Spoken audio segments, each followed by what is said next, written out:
وبه نستعين. السلام عليكم ورحمة الله وبركاته. الحمد لله القادر المقتدر القدير، والصلاة والسلام على السيد البشير النذير وعلى آله وأصحابه ووارثي حاله الأمين المكين محيي الدين برحمتك يا أرحم الراحمين. وبعد، أعوذ بالله من الشيطان الرجيم. بسم الله الرحمن الرحيم. كل من عليها فان ويبقى وجه ربك ذو الجلال والإكرام. سبحان الله. صدق الله العظيم وبلغنا رسوله النبي الأمين الكريم الرؤوف الرحيم، ونحن على ذلك لمن الشاهدين والشاكرين والحمد لله رب العالمين.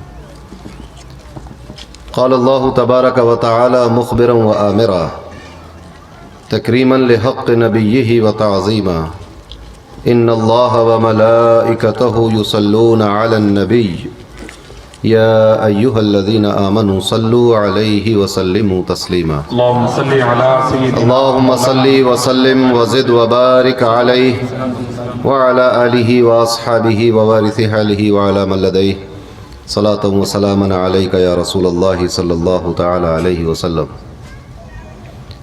چلے جب حضور سوئے فلک بلغ العلا بکمالہ، کوئی دیکھے رخ کی چمک دمک کشف الدجا بجمالہ.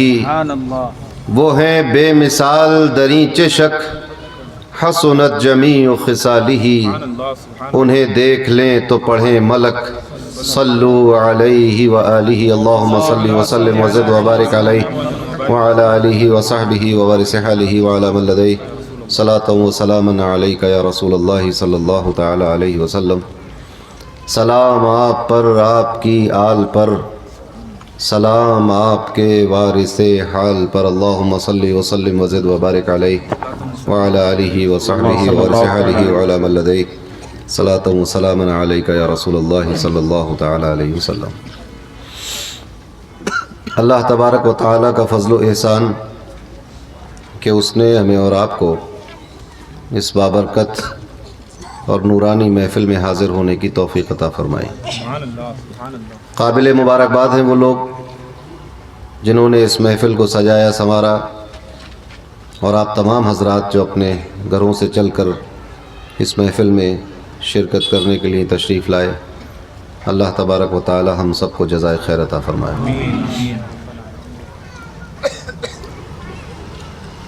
مقامی اور بیرونی علماء اور حفاظ کا ایک نورانی قافلہ اسٹیج پر جلوہ گر ہے، جس کی قیادت کرتے ہوئے حضرت ترجمان قادریت خلیفہ حضور تاجدار اہل سنت مدظ اللہ العالی ناظم اعلیٰ مدرسہ عالیہ قادریہ خانقاہ عالیہ قادریہ بدائم شریف یہاں موجود ہیں. ہر سال کی طرح یہ فقیر بھی آپ کے سامنے حاضر ہے، مگر اس بار جلسے میں کچھ تاخیر زیادہ ہو گئی. عام طور سے ہمارے جلسے اس وقت تک ختم ہو جاتے ہیں.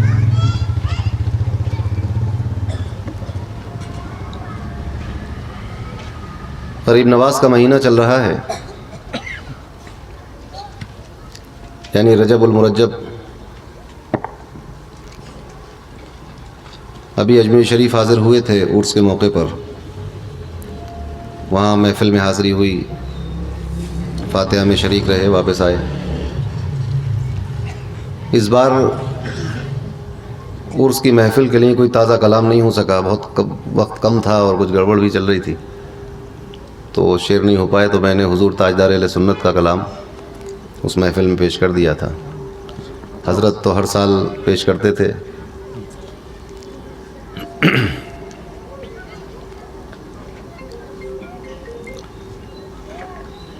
ایک دو شعر سن لیجئے اس کے. بتاؤ سر، بتاؤ.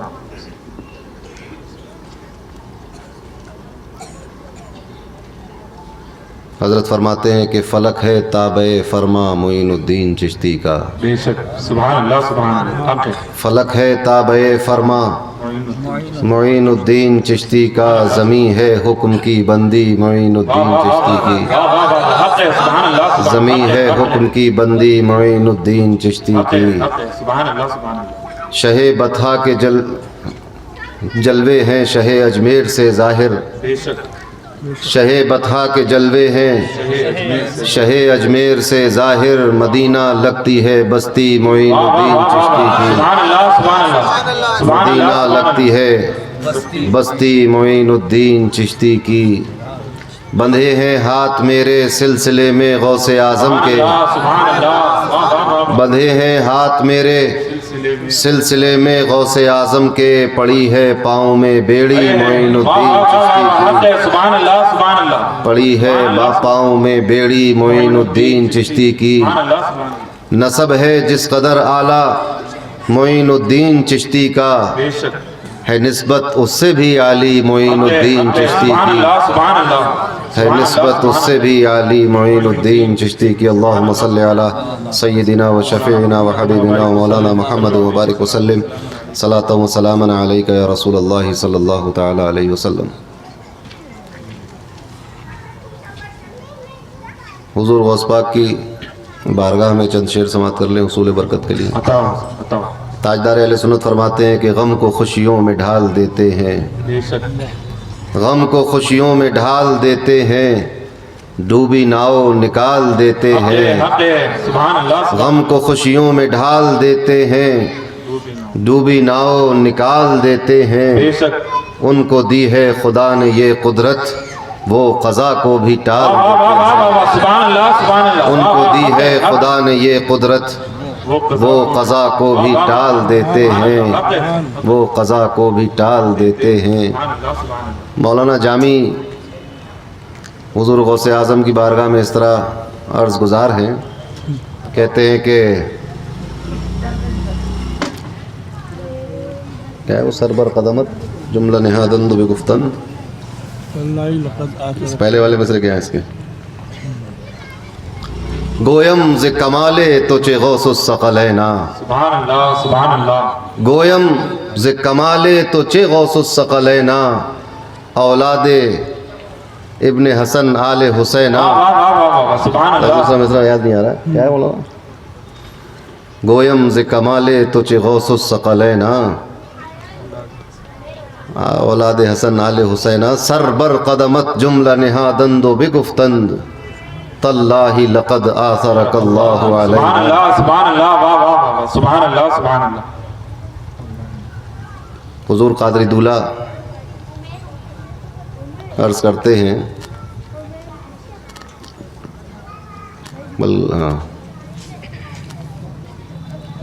عینین رسول ہیں حسن اور حسین سبحان اللہ نور العینین شاہ قطب الکونین شاہ جیلانی سبحان اللہ سبحان اللہ قطب الکونین شاہ جیلانی ہیں غوث الثقلین شاہ جیلانی ہیں عینین رسول ہیں حسن اور حسین نور العینین شاہ جیلانی سبحان اللہ سبحان اللہ نور العینین شاہ جیلانی ہیں سبحان اللہ سبحان اللہ شہید بغداد نے عرض کیا تھا غوث پاک کی بارگاہ میں کہ غوث اعظم کی غلامی عاصم سبحان اللہ واہ واہ واہ اپنی پہچان ہے کیا ہونا ہے واہ واہ واہ سبحان اللہ غوث اعظم کی غلامی عاصم سبحان اللہ سبحان اپنی پہچان ہے کیا ہونا ہے اللہم صلی علی سیدنا و شفیعنا و حبیبنا و مولانا محمد و بارک وسلم صلاۃ و سلام علیک یا رسول اللہ صلی اللہ تعالی علیہ سبحان وسلم اللہ سبحان اللہ مجھے اپنا ایک شعر یاد آیا ہم کا بہت پرانا بتاؤ جب میں پڑھتا تھا مدرسے میں فیض آباد میں تب میں نے کہا تھا سبحان اللہ اس کو شایاں ہے حمد لا تعداد سبحان اللہ اس کو شایاں ہے حمد لا تعداد جس نے سارا جہاں کیا ایجاد سبحان اللہ سبحان جس نے اللہ سارا جہاں کیا ایجاد سبحان اللہ سبحان حضور تاجدار اہل سنت کہتے ہیں کہ سب سے اچھی یہ حمد عزت ہے بے شک سب سے اچھی حمد عزت یہ حمد عزت ہے میرا رب خالق محمد ہے سبحان اللہ سبحان میرا اللہ رب خالق محمد ہے صلی اللہ علیہ وسلم اللہ تبارک و تعالی نے اس کائنات میں عجیب و غریب اور بیحد خوبصورت اور بیحد مناسب چیزیں پیدا فرمائی. جو چیز جیسی چاہیے تھی ویسی ہی بنا دی. اور اس کائنات کو پیدا فرمانے کے بعد اس میں انسانوں کو پیدا کیا اور ان کی نسل کو بڑھایا، جس کے نتیجے میں آج 7 ارب لوگ اس دنیا میں رہتے ہیں، اور یہ سلسلہ قیامت تک ایسے ہی چلتا رہے گا. تو جب کچھ نہیں تھا تو اللہ تبارک و تعالیٰ کا وجود تھا. بے شک بے شک. اسی لیے ہر مسلمان اس بات کی گواہی دیتا ہے، اشہد ان لا الہ الا اللہ سبحان اللہ. وحدہ لا شریک لہ. اگر اللہ تبارک و تعالیٰ کے ساتھ کوئی ہوتا شروع سے ہی تو پھر یہ گواہی نہیں دے پاتے ہم لوگ. بے شک صحیح. اس گواہی سے اس بات ثابت ہوئی کہ وہی وہ تھا بے شک. اور کوئی نہیں تھا. سبحان اللہ سبحان اللہ. تو جب کوئی نہیں ہو اور صرف وہی ہو تو دوسرے کا تصور اور خیال بھی ممکن نہیں. بالکل حق ہے. بے شک. اسی لیے ہم اس بات کی گواہی دیتے ہیں کہ اس کے سوا کوئی عبادت کے لائق نہیں بے ہے. شک. وہ تنہا ہے، وحدہ، اکیلا ہے، اور اس کا کوئی شریک نہیں. دنیا میں انسان کے آنے کے بعد بہت سارے نظریات اور خیالات نے وجود پایا. جب حضرت آدم علیہ السلام کو اور حضرت حوا کو اس دنیا میں اتارا گیا تھا اس وقت تو کوئی بدعقیدہ تھا نہیں دنیا میں، نہ شرک ہو رہا تھا. اب یہ اترے، اب ان کی نسل چلی تو جو نظریات حضرت آدم اللہ کی جانب سے لے کر آئے تھے وہی رائج رہے، مگر رفتہ رفتہ شیطان نے بھی اپنا کام کیا اور انسانوں کو بہکانے پر کمر کس لی اور وسوسے اور خیالات ذہنوں میں ڈالتا رہا. اب ان وسوسوں کا آنا تھا اور ادھر سے ان وسوسوں کے علاج کے لیے کوئی ہستی موجود نہیں تھی. نبی سے دوری بن گئی تھی. کچھ قبریں موجود تھیں، شیطان نے ان قبروں کا سہارا لے کر انسانوں کو بہکانا شروع کر دیا اور کہا کہ دیکھو یہ کتنے نیک لوگ تھے جن کی تم نے قبریں بنائی ہیں، تو انہی قبروں کی وسیلے سے اور انہی قبروں کو ذہن میں رکھ کر تم اللہ کی عبادت کرو تو تم زیادہ قریب ہو جاؤ گے. بات بہت مناسب لگی لوگوں کو، ان کا بات تو صحیح ہے. بس تو مسجد چھوڑ کے قبروں پہ آ کے بیٹھ گئے. بات چلتی رہی. ایک دم سے شیطان نے یہ نہیں کہا کہ اب تم اللہ کو چھوڑ کے کسی اور کی پرستش شروع کر دو. ٹھیک ہے صاحب، اب یہ فکر ذہن میں آ گئی، لوگ اس میں مست ہو گئے. پھر کچھ دنوں کے بعد شیطان نے کہا کہ اس سے کام نہیں چلے گا. ایسا کرو کہ یہ جو لوگ جن کا انتقال ہو گیا ان کے بت بنا لو، ان کی تصویریں بناؤ، ان کے مجسمے بناؤ اور ان مجسموں کے وسیلے سے عبادت کرو. کچھ لوگوں کو یہ بات بھی سمجھ میں آ گئی.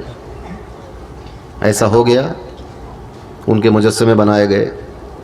پھر وہاں عبادت و ریاضت کا سلسلہ شروع ہوا. پھر کچھ دنوں کے بعد شیطان نے کہا کہ اب ان کی تم عبادت کرو تو زیادہ قریب ہو جاؤ گے. تو وہاں سے شرک کا سلسلہ شروع ہو گیا. سمجھ میں آئی بات؟ بالکل. اب یہ ہوا اس وجہ سے کہ شیطان ذہن میں وسوسے ڈالتا رہا.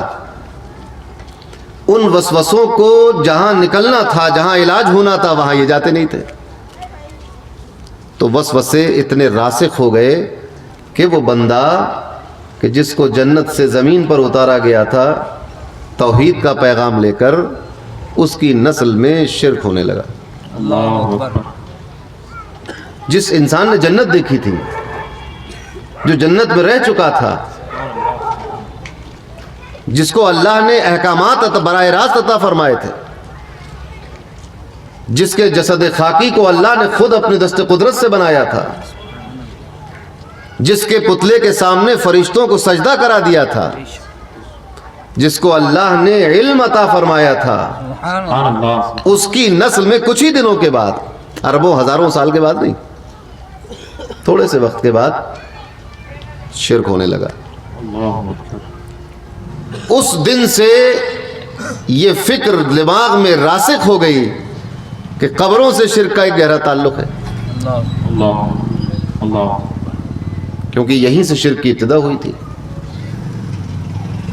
اب یہ شیطان کا کام آسان ہو گیا، اس نے تو ایک فکر ڈالی تھی، اب لوگ تیار ہو گئے، اس کی ٹیم تیار ہو گئی، اور انہوں نے پھر انہی قبروں کو دکھا کر لوگوں کو شرک کا پیغام دینا شروع کر دیا کہ سب تو شرک ہے، دیکھو قرآن میں آیا ہے کہ یہ مرے ہوئے لوگوں کی وجہ سے شرک ہو گیا سارا۔ اب جب یہ بات راسخ ہونے لگی تو اس کے جوابات آنے لگے۔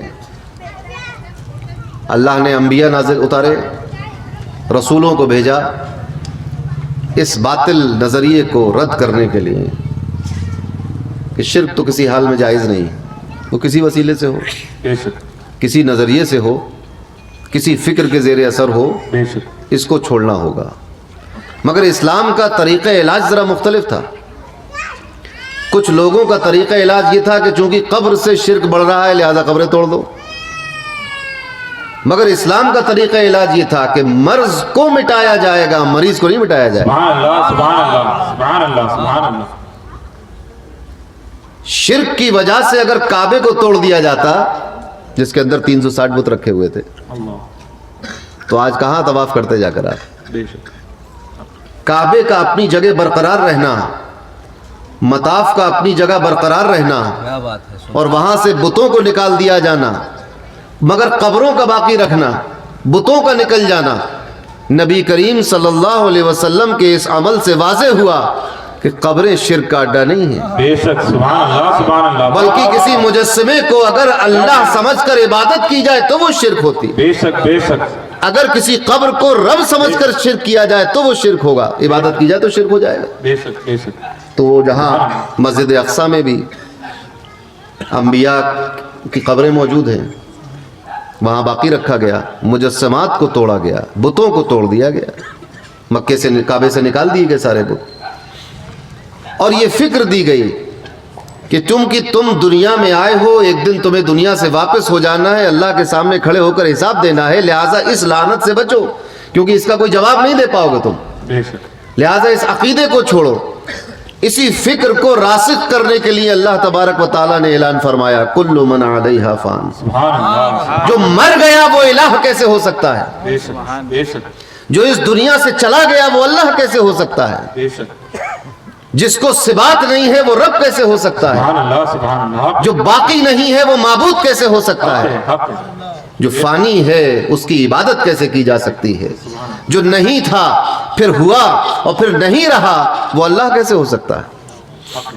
فرمایا کل من علیہا فان، اور یہ اصول دے دیا کہ جو کچھ زمین پر ہے سب کا سب فنا ہونے والا ہے، بے شک بے شک لہذا اب انسان تو انسان، چاند اور سورج کی عبادت بھی نہیں ہوگی، حق ہے پہاڑوں کی پانی کی عبادت بھی نہیں ہوگی، سانپ اور بچھو کی عبادت بھی نہیں ہوگی، غرض یہ کہ کائنات کی کسی شے کی عبادت نہیں ہوگی، کیونکہ یہ خود پیدا کی گئی ہیں، ان کو پیدا کرنے والے کی عبادت کی جائے۔ بے شک حق ہے سبحان اللہ قرآن نے مختلف مقامات پر بڑے بڑے چیلنج کیے۔ دیکھیے قرآن جو ہے کوئی جذباتی کتاب نہیں، بے شک لوگ بلا وجہ جذبات میں آ جاتے ہیں کہ یہ آیت نکال دو اور اس کو ایسا کر دو، کوئی جذباتی کتاب ہی نہیں، تو خالص علمی طور پر، عقلی طور پر وحدانیت کو اور توحید کو ثابت کرنے والی کتاب ہے، اس میں کوئی بات جذباتی نہیں ہے حق ہے کہ چونکہ آپ محبت کرتے ہیں لہٰذا آپ مان لیجئے، ایسا کچھ نہیں۔ قرآن نے بارہا کہا لوگوں سے کہ لوگوں محمد کو صلی اللہ علیہ وسلم ان کو رسول ہونا کہ یہ رسول ہیں، اس بات کی تائید تم کرو، اس کے لیے کوئی دلیل چاہیے، اس کی سب سے بڑی دلیل وہ کلام ہے جو یہ تمہیں دے رہے ہیں، کہ اگر یہ رسول نہ ہوتے تو یہ کلام ان کا اپنا ہوتا، بے شک مگر چونکہ یہ کہتے ہیں مجھے رب نے بھیجا ہے، اور اس کے ثبوت میں یہ کلام تمہیں سنا رہا ہے کہ دیکھو اگر اللہ نے مجھے نہ بھیجا ہوتا تو اللہ کا کلام میرے پاس کیسے ہوتا۔ بے شک حق ہے تو اگر وہ کلام سچا ہے تو پھر یہ سچے ہیں. بے شک سبحان اللہ اب سبحان سوال یہ پیدا ہوا کہ کلام کیسے سچا ہے, اس کو کیسے جانچا جائے؟ تو قرآن نے کہا کہ لوگوں اگر تمہیں کوئی شک ہے, ان کنتم فی ریب, اگر تمہارے دل و دماغ میں کوئی شبہ ہے, کوئی شک ہے, تو پھر ایسی اس کی صورتوں کی جیسی کوئی صورت لے آؤ. سبحان اللہ. اگر یہ انسان کا کلام ہے تو تمہارے درمیان بھی تو بڑے بڑے فصیح و بلیغ عربی موجود ہیں. یہ اس زمانے کی بات ہے جس زمانے میں امرؤ القیس کی شاعری لوگوں کے زبانوں پر تھی. بس اسے گزرے ہوئے کچھ ہی دن ہوئے تھے. بڑے بڑے فصیح لوگ تھے. حضرت کعب بن زہیر کے والد زہیر ابن ابی سلمہ موجود تھے. یہ اس زمانے کی بات ہے. سب معلقات کعبے پر لٹکائے جا رہے تھے. عربی زبان اپنے نقطۂ عروج پر پہنچی ہوئی تھی. سبحان اللہ. اس زمانے میں اللہ نے فرمایا کہ یہ کلام چونکہ عربی میں ہے اور تم عربی فصیح عربی شاعری کرتے ہو, نثر بولتے ہو, تو اگر یہ تم جیسے کسی انسان کا کلام ہے تو تم بھی اس جیسا کلام لے آؤ. 114 صورتیں ہیں, اور جس وقت یہ چیلنج آیا اس وقت 114 مکمل تھی بھی نہیں, تو اتر ہی رہا تھا قرآن. سبحان اللہ سبحان اللہ. فَأْتُوا بِسُورَةٍ مِّن مِّثْلِهِ, سبحان اللہ سبحان اللہ. اس کے جیسی ایک صورت لے آؤ, مگر نہیں لا سکے. تو یہ ثابت ہوا کہ یہ کلام اللہ کا ہے.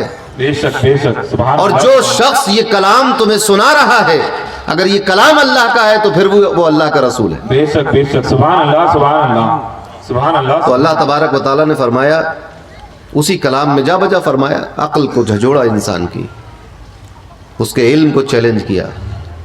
فرمایا کہ کیا زمین و آسمان بنانے میں کوئی اور اللہ کا شریک ہے؟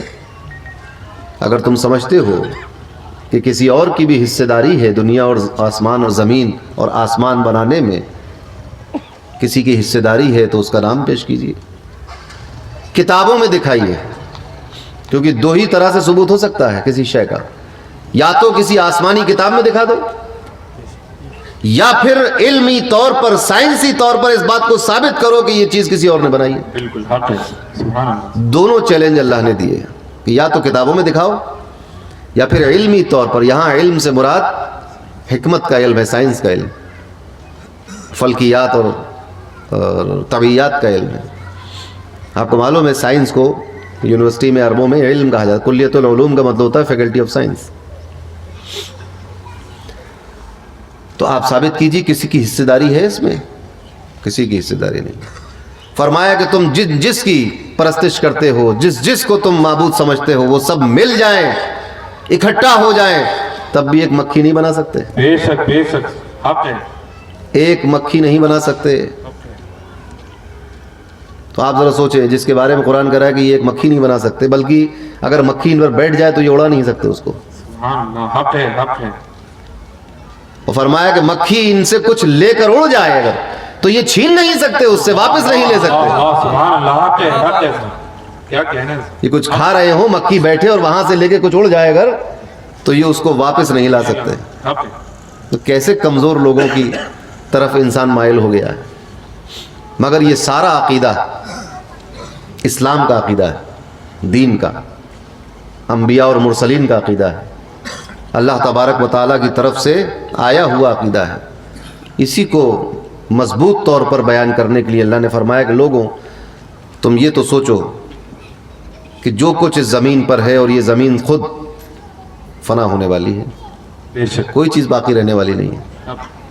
وَيَبْقَى وَجْهُ رَبِّكَ ذُو الْجَلَالِ وَالْإِكْرَامِ. اے پیارے حبیب, سوائے آپ کے رب کے اور کوئی باقی رہنے والا نہیں, صرف اللہ باقی رہنے والا ہے. حضور تاجدار اہل سنت نے ایک شعر میں فرمایا کہ وہ جو ہے ہمیشہ سے اور رہے گا جو دائم. بے شک. سبحان اللہ سبحان اللہ. وہ جو ہے ہمیشہ سے اور رہے گا جو دائم, نیست سارا عالم ہے, ہستی اس کی ہستی. سبحان اللہ سبحان اللہ سبحان اللہ سبحان اللہ. وَيَبْقَى وَجْهُ رَبِّكَ ذُو الْجَلَالِ وَالْإِكْرَامِ. صرف تمہارے رب کی ذات باقی رہنے والی ہے, حق ہے. جو عظمت و جلال والی ہے, بزرگی والی ہے, بڑائی والی ہے. باقی سب تو فنا ہونے والا ہے. تو یہ اسلام کا بنیادی عقیدہ ہے. اب اس عقیدے کو عام کرنے کے لیے انبیاء آئے, آئے کہ نہیں آئے؟ بالکل ہے. اب اس کا مطلب پہلے اس کی تھوڑی سی تفصیل سنتے چلیے. کل من علیہا فان کا مطلب یہ ہوا کہ یہ چیزیں ایک دن فنا ہو جائیں گی، ان کے پاس کوئی تو طاقت اور قوت نہیں. لا حول ولا قوت الا باللہ. اللہ کے سوا نہ قوت ہے کسی کی، نہ طاقت ہے کسی کی، بے شک بے نہ کوئی قادر ہے، نہ مالک ہے، نہ رازق ہے، کوئی نہیں سوائے اس کے. تو اب یہ عقیدہ کہ سب فنا ہونے والا ہے، کوئی باقی رہنے والا نہیں، کسی کی طاقت نہیں، کسی کی قوت نہیں، اس عقیدے کو پھیلانے کے لیے جن شخصیات کو اللہ نے دنیا میں بھیجا وہ یہ عقیدہ بیان کر رہے ہیں کہ اللہ کے سوا کوئی مار نہیں سکتا، اللہ کے سوا کوئی جلا نہیں سکتا، مگر کسی پرندے پر پھونکتے ہیں تو مردہ پرندہ اڑ کے چلا. سبحان اللہ سبحان اللہ. کیا دیکھیں ایک عجیب و غریب بات ہے. واہ واہ واہ. یعنی ایک نبی یہ بتانے آیا ہے کہ اللہ کے سوا کوئی مالک نہیں، حق ہے حق. اللہ کے سوا کوئی خالق نہیں، اللہ کے سوا کوئی موت نہیں دے سکتا، بے شک. اللہ کے سوا کوئی زندہ نہیں کر سکتا، بے شک. اللہ کے سوا کوئی وجود نہیں دے سکتا. تم اب لوگوں نے کہا کہ تم نبی ہو، ثبوت کیا ہے اس کا؟ کہا ثبوت یہ ہے کہ مردہ پرندے پر پھونک دوں گا تو زندہ ہو گیا. واہ واہ واہ واہ واہ. سبحان اللہ سبحان اللہ. اور دعویٰ کیا تھا؟ دعویٰ یہ تھا کہ اللہ کے سوا کوئی موت و حیات کا مالک نہیں ہے، اللہ اللہ سبحان اور اس دعوے کو ثابت کیا گیا ایک میت کو زندہ کر کے. واہ واہ واہ واہ واہ واہ واہ واہ. حیرت کی بات ہے کہ نہیں؟ سبحان اللہ سبحان اللہ. کیا کہنے. دعویٰ کیا تھا؟ دعویٰ یہ تھا کہ اللہ کے سوا کوئی طاقت والا نہیں، بے شک بے شک اللہ کے سوا کوئی قدرت والا نہیں، بے شک اللہ کے سوا کوئی بھی معبود نہیں ہے، بے شک. اللہ ہی مارتا جلاتا ہے. یحیی و یمیت. کون ہے موت اور زندگی کا مالک؟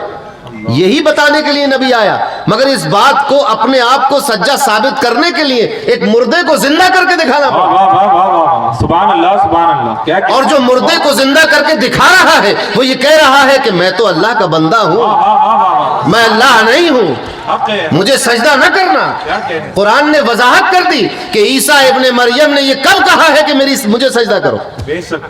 کبھی نہیں کہا. انہوں نے تو یہ کہا کہ ہم سب اللہ کی عبادت کرنے والے ہیں، بے شک بے شک. حق ہے. مجھے سجدہ نہ کرو بلکہ کس کو کرو. اور دکھایا کیا؟ مردے کو زندہ کر کے دکھا دیا. سبحان اللہ. ایک اندھا نابینا تھا، اس کو بینا کر کے دکھا دیا، اس کی آنکھیں آ گئی اس کی.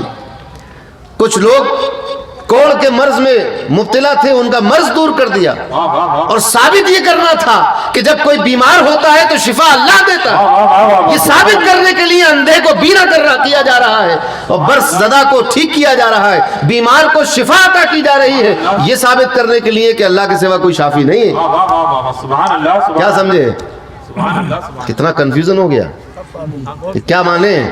جو دیکھ رہے ہیں آپ کے ہاتھ سے وہ مانے، یا جو آپ کی زبان بول رہی ہے اس کو مانے؟ سبحان اللہ سبحان. ہے کہ نہیں تضاد؟ کہہ کیا رہے ہیں کہ اللہ کے علاوہ کوئی، اور کر کیا رہے ہیں؟ کہہ رہے ہیں مردے کو زندہ کر دیتا ہوں، سبحان اللہ. اندھے کو بینا کر دیتا ہوں، اور کر کے دکھا بھی رہے. آپ ذرا سوچئے، بنی اسرائیل میں قتل ہو گیا. اب یہ ہوا کہ قتل کس نے کیا ہے؟ اب سمجھ میں نہیں آ رہا کہ کون قاتل ہے، کیا ہے کیا نہیں ہے، بہت چچے میں بڑی.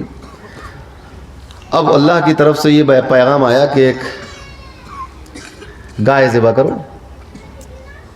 بھئی ہندوستان میں نہیں آیا تھا، آپ لوگ سوچے کہ ہندوستان میں گائے ذبح کرتے ہیں. ہندوستان میں مت کرنا، واہ واہ واہ. یہاں کے قانون کا پالن کرو. واہ واہ. یہ بنی اسرائیل کی بات ہے، تو وہاں آج بھی ہو رہی ہے.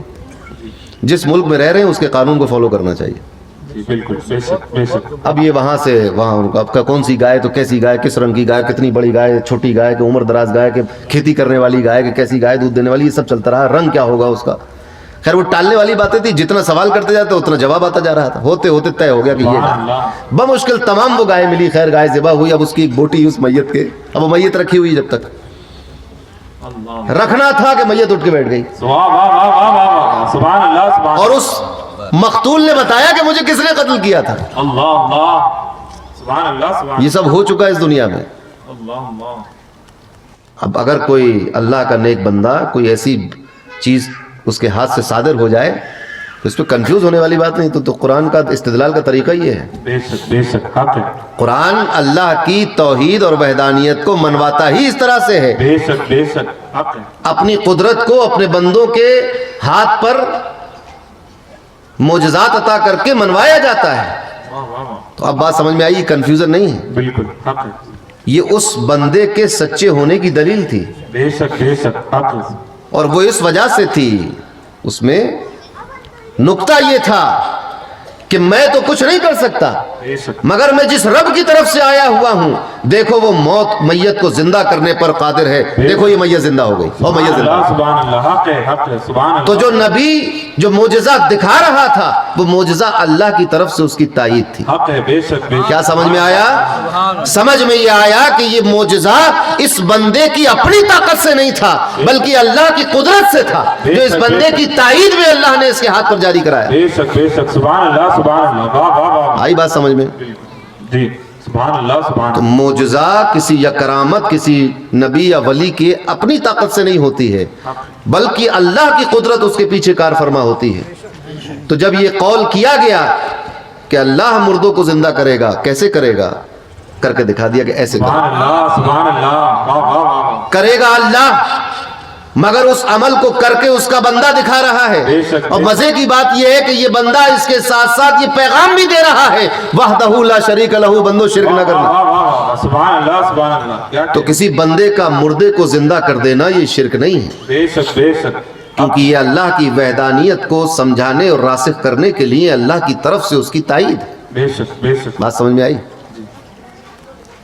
اسی طرح نبی کریم صلی اللہ علیہ وسلم کے زمانے میں قرآن کی صورت تو کوئی لا نہیں پایا، مگر پھر بھی اب اس کے بعد بھی نہیں مانا تو بغض اور عداوت اور دشمنی کی بنیاد پر کہ ہمیں نہیں ماننا ہے آپ کی بات، لاکھ دلیل دے دیجیے، آپ نہیں مانیں گے ہم۔ شق القمر کا معجزہ ہوا،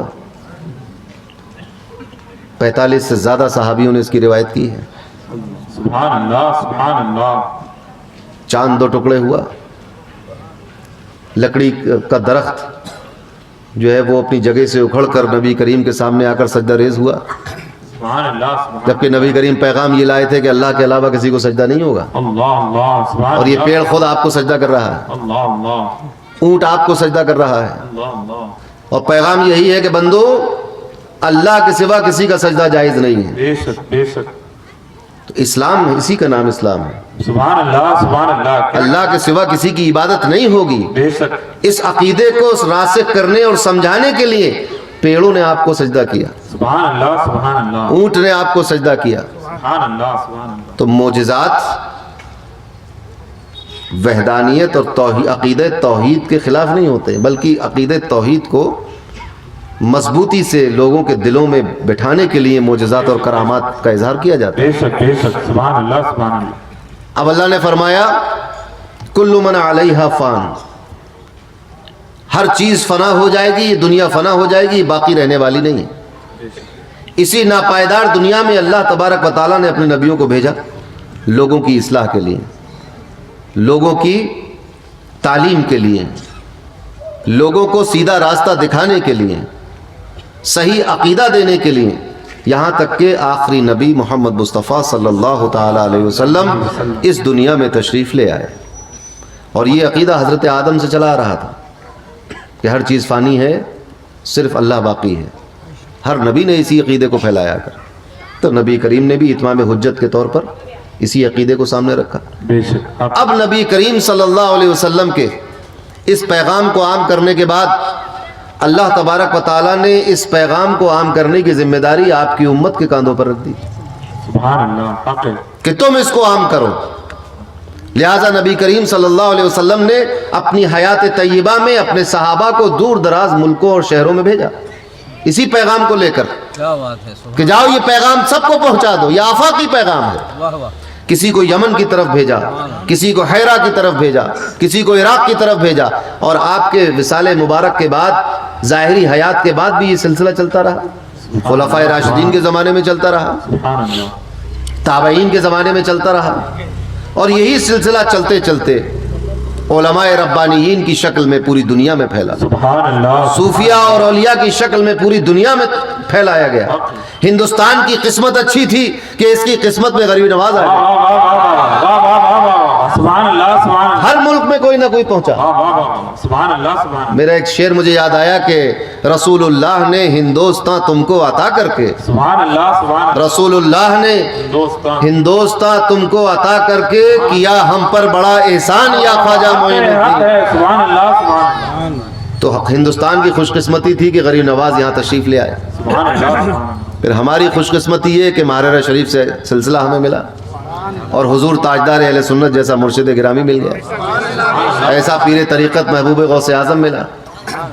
یہ ہماری خوش قسمتی. سبحان اللہ سبحان اللہ. تو جب یہ سلسلہ عام کیا گیا, پھیلایا گیا, سبحان اللہ, تو نبیوں نے تو معجزات کے ذریعے اپنے آپ اپنی حقانیت کو منوایا اور پیغام توحید کا عام کیا. اب اسی طرح صالحین اور اولیاء اور صوفیاء اور علماء ربانیین دنیا میں پھیلے اسی عقیدے اور اسی دین کو لے کر, اسی کی ترویج و اشاعت کے لیے, اسی کو بندوں تک پہنچانے کے لیے.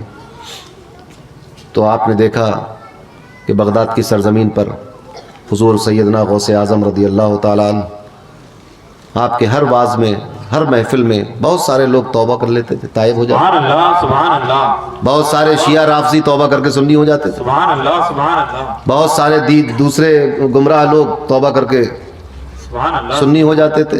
بہت سارے مجوسی کلمہ پڑھ لیا کرتے تھے. واہ واہ واہ واہ. سبحان اللہ. غریب نواز ہندوستان میں آئے, آپ نے کلمے کی ترویج و اشاعت کی, دین پھیلایا, بے شک. اور یہی فکر لے کر آئے کل من علیہا فان, سبحان اللہ. ہر چیز فنا ہونے والی ہے. بے شک بے شک. اور یہی عقیدہ مسلمانوں کے دلوں میں راسخ کر دیا, اور الحمدللہ دین اسلام نے اس عقیدے کو مسلمانوں کے دلوں میں اتنا راسخ کر دیا کہ اب تمام دلیلیں شیطان کی اور اس کے چیلوں کی ناکام ہو کر رہ گئی. بے شک بے شک. حق ہے. وہ حضرت نوح کی قوم کو بہکانے میں کامیاب ہوا, قرآن گواہ ہے اس بات کا. بے شک بے شک. بنی اسرائیل کو بہکانے اور بچڑے کی پوجا کرانے میں کامیاب ہوا, بے شک. قرآن گواہ ہے اس کا. مگر نبی کریم صلی اللہ علیہ وسلم کی امت کو شرک میں مبتلا کرنے میں کامیاب نہیں ہو سکا. سبحان اللہ سبحان اللہ. سبحان اللہ سبحان اللہ. حق ہے. کوئی ایک آدھ آدمی اگر پھسل کے سمندر میں گر جائے تو اس کی کوئی مثال قائم نہیں ہوتی, اکثریت پر حکم ہوتا ہے. سبحان اللہ. نبی کریم صلی اللہ علیہ وسلم کی امت مشرک نہیں ہوئی, سبحان اللہ سبحان اللہ. جس طرح بعض امتیں اپنے نبی کو ابن اللہ کہہ کر مشرک ہو گئیں. اللہ. بعض امتوں میں بعض لوگوں نے جو ہے وہ بچڑے کی کسی نے پوجا شروع کر دی, کسی نے جو ہے وہ بت بنا لیے اچھے نیک لوگوں کے. مگر امت مسلمہ, یہ رسول اللہ صلی اللہ علیہ وسلم کی امت, اللہ سبحان اللہ. یہ چونکہ کسی وقت میں بے سہارا نہیں رہی, واہ واہ واہ واہ واہ واہ واہ واہ. یہ کسی بھی وقت میں واہ واہ واہ. قائدین سے, علماء سے, اولیاء صوفیاء سے خالی نہیں رہی. واہ واہ واہ واہ. سبحان اللہ. آپ دیکھیں گے دور دراز کے گاؤں میں جہاں بہت کم آبادی ہے وہاں بھی اللہ کا ایک ولی آرام کر رہا ہے. سبحان اللہ سبحان اللہ. کیا کہنے. پہاڑوں کی چوٹیوں پر چلے جائیں وہاں اللہ کے ولی آرام کر رہے ہیں. سبحان اللہ سبحان اللہ. دولت آباد شریف کے جیسے جنگل و بیابان میں اتنی عظیم شخصیت آرام کر رہی, امام الاولیاء آرام کر رہے ہیں. سبحان اللہ سبحان اللہ. پہاڑوں میں, جنگلوں میں, ہر طرف.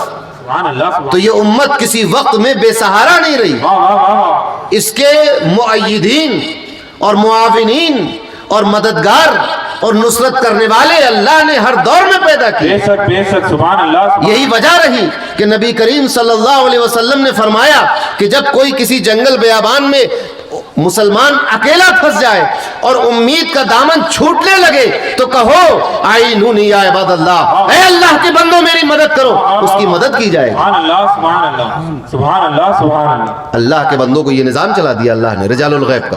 واہ واہ واہ. اغثنی یا عباد اللہ, یہ الفاظ آئے ہیں حدیث میں.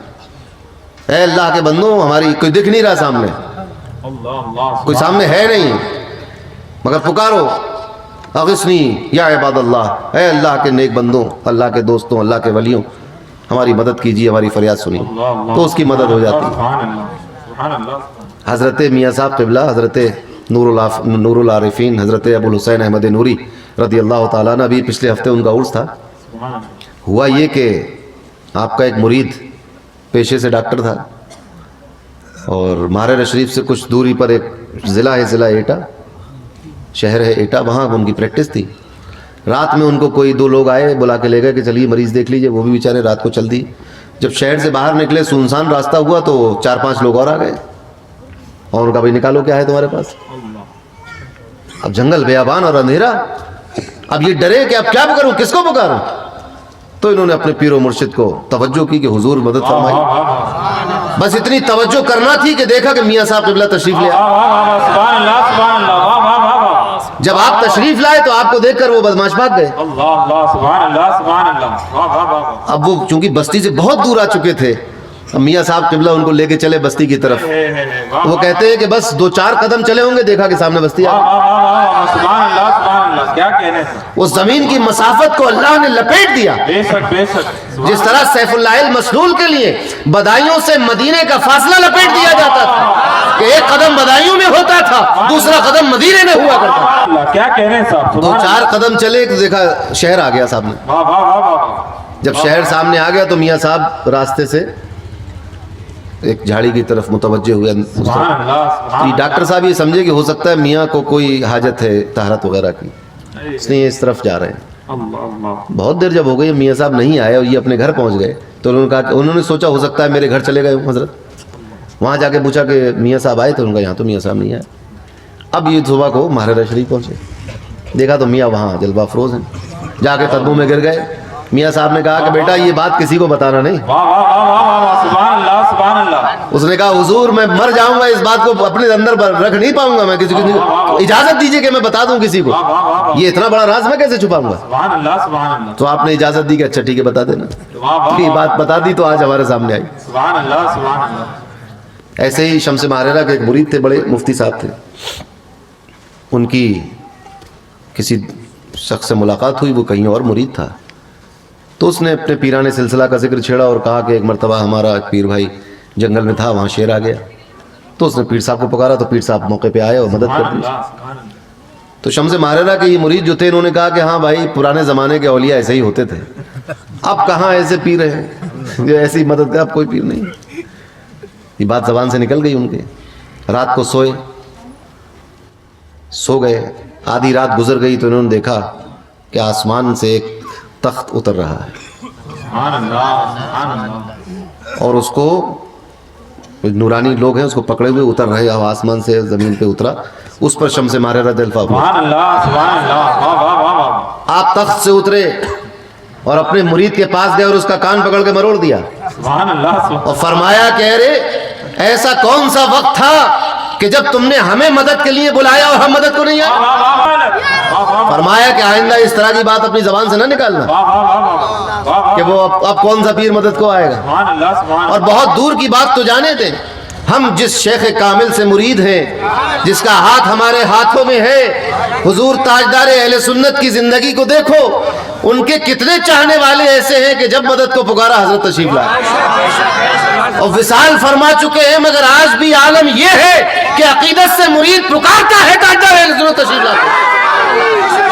اور یہ سب کچھ اس لیے ہوتا ہے کہ ہمارا عقیدہ یہ ہے کل من علیہا فان ویبقى وجہ ربک ذو الجلال والاکرام. اگر اس عقیدے میں کھوٹ ہوتی کوئی تو نہ تاجدار اہل سنت مدد کر پاتے, نہ شمس ماریرہ مدد کر پاتے, نہ میاں صاحب مدد کرتے, نہ غریب نواز کرتے, نہ غرسپا کرتے.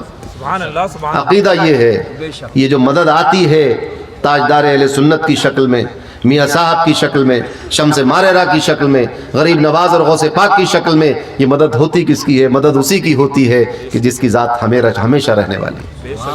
یہ اللہ کی مدد ہے جو اپنے محبوب بندوں کے ذریعے اور ان کے ہاتھ پر اس مدد کو جاری فرما دیتا ہے. جس طرح اللہ پانی کے ذریعے بندے کی مدد کر دیتا ہے, پانی کے اندر اپنے آپ میں پیاس بجھانے کی کوئی صلاحیت نہیں ہے. اللہ اس پانی میں یہ جاری کرتا ہے کہ میرا کوئی بندہ پیے تو اس کی پیاس بجھ جائے. پانی کے ذریعے, کھانے کے ذریعے بھوک مٹا دیتا ہے, دوا اور گولی اور ٹیبلٹ کے ذریعے مرض مٹا دیتا ہے. تو کون مٹا رہا ہے؟ سبحان اللہ. تو جب ایک بے جان اور معمولی دوا جو چونی کی ایک آتی ہے, اس میں اللہ تبارک و تعالیٰ اس کے ذریعے مدد کر کے آپ کی طبیعت ٹھیک کر دیتا ہے, تو پھر وہ محبوب بندے جن کی زندگی فنا ہو گئی اللہ کی اطاعت میں, جن کی زندگی فنا ہو گئی اللہ کا کام کرتے ہوئے, دین کا پیغام پہنچاتے ہوئے, توحید اور رسالت کی بات کرتے ہوئے, اگر ان کی شکل میں اور ان کے ذریعے اللہ کسی کی مدد کر دے, میرے خیال میں کسی کو اس پہ چین وجبی نہیں ہونا چاہیے. یہ تو ایک مضبوط عقیدے کی بات ہے. عقیدہ کمزور ہوگا تو مدد نہیں آئے گی, کیونکہ مدد آتی ہے اللہ کی. اللہ پر عقیدہ مضبوط ہوگا تو مدد آئے گی, اور اللہ پر عقیدہ مضبوط نہ ہو تو بھئی مدد نہیں ہو سکتی. آپ ذرا سوچیں کہ جو دوا بخار اتارنے کی ہوتی ہے اسی کو کھا کے بخار تیز ہو جاتا ہے کبھی، اور پھر اسی بخار میں مر بھی جاتے ہیں جس کو اتارنے کی دوا کھائی تھی. اگر دوا میں اتنی تاثیر تھی تو پھر آدمی کو مرنا نہیں چاہیے تھا. جیسے ہی دل کا دورہ پڑا آپ نے دل کے دورے کی دوا کھا لی تو صحیح ہو جانا چاہیے تھا، مگر مر جاتے ہیں. جیسے ہی بخار آیا بخار کی دوا کھا لی تو صحیح ہو جانا چاہیے تھا، مگر مر بھی جاتے ہیں. تو پتہ یہ چلا کہ دوا میں اپنے آپ میں کچھ نہیں. واہ واہ واہ واہ واہ، سبحان اللہ. جب دوا کھائی اور جب اللہ نے چاہا کہ فائدہ ہو تو فائدہ ہوا، سبحان اللہ. سبحان اور دوا کھائی اللہ نے چاہا کہ فائدہ نہ ہو تو فائدہ نہیں ہوا. بے شک بے شک. سبحان اللہ. عقیدہ تو یہی ہے کہ دوا بھی فانی ہے، دوا کھانے والا بھی فانی ہے، بے شک بے شک. مگر دوا میں تاثیر رکھنے والا فانی نہیں ہے. وہ باقی ہے، وہ جس کو چاہتا ہے اس کو باقی رکھتا ہے. سبحان اللہ. سبحان اللہ. تو یہ امت کسی بھی